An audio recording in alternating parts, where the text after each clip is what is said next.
Petrol পাম্পগুলোতে ঘন্টাকে ঘন্টা দাঁড়িয়ে থেকে জনগণ কোনো তেল পায় না, আর নেতাদের মুখে অনলাইন খুললেই শোনা যায় যে বাংলাদেশে তেলের কোনো অভাব নাই। আপনি টিভি চ্যানেলগুলো খুলেন, তারপরে তাদের সামনে যখন দেখবেন মাইক ধরা হয় নেতাদের সামনে, তারা বলে বাংলাদেশে তো তেলের কোনো সমস্যা নাই। মনে হয় তেলের সাগরে বাংলাদেশের জনগণকে তারা হাবুডুবি খাওয়াই দিচ্ছে। তো তেলের সমস্যা নাই, এই সিন্ডিকেট হয় কেমনে? আপনারা কি ঘোড়ার ঘাস কাটেন?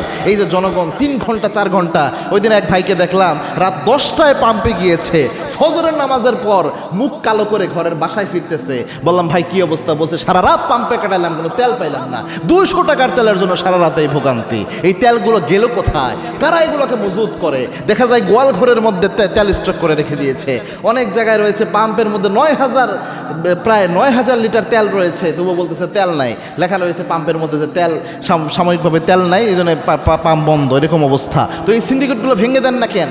আপনাদের কাজ কি? যারা প্রশাসনে রয়েছেন, যারা গভর্নমেন্টে রয়েছেন, মন্ত্রণালয়টা যে রয়েছে, জ্বালানি মন্ত্রণালয়ের যিনি রয়েছেন বা সড়ক পরিবহন মন্ত্রণালয়ের যিনি রয়েছেন, আপনারা কাজটা করেনটা কি? আমি এটা বুঝে আসে না। একটা সিন্ডিকেট কিভাবে ভাঙতে হয়, কিভাবে একটা সুশৃঙ্খলভাবে দেশের জনগণকে তার অধিকার বরাদ্দ করতে হয়, এটা যদি না জানেন তাহলে তো আপনার গুড গভর্নিং হলো না। এটার মাধ্যমে আপনি ভালো পরিচালনা করতে পারেন, এটা প্রমাণ হয় না, বরং দুর্বল সরকারে আপনারা পরিণত হচ্ছেন। এটা জনগণের কাছে এই বার্তা যাচ্ছে।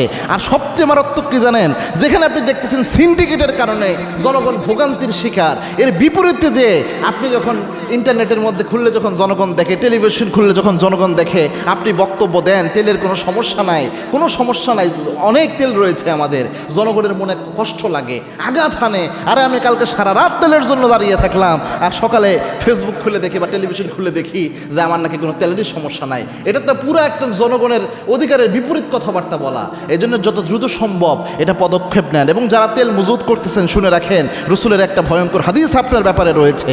আল্লাহর হাবিব সাল্লাল্লাহু আলাইহি ওয়াসাল্লাম জানিয়েছেন, যারা কোনো মানুষের নিত্য প্রয়োজনীয় জিনিসকে মজুত করে, গুদামজাত করে কৃত্রিম সংকট সৃষ্টি করে, তাদের জীবনের সমস্ত আমল যদি তারা আল্লাহর রাস্তায় দিয়ে দেয়, তাদের জীবনের সমস্ত অর্থ সম্পদ যদি আল্লাহর রাস্তায় দান করে দেয়, তবুও এর থেকে তারা মুক্ত হতে পারবে না।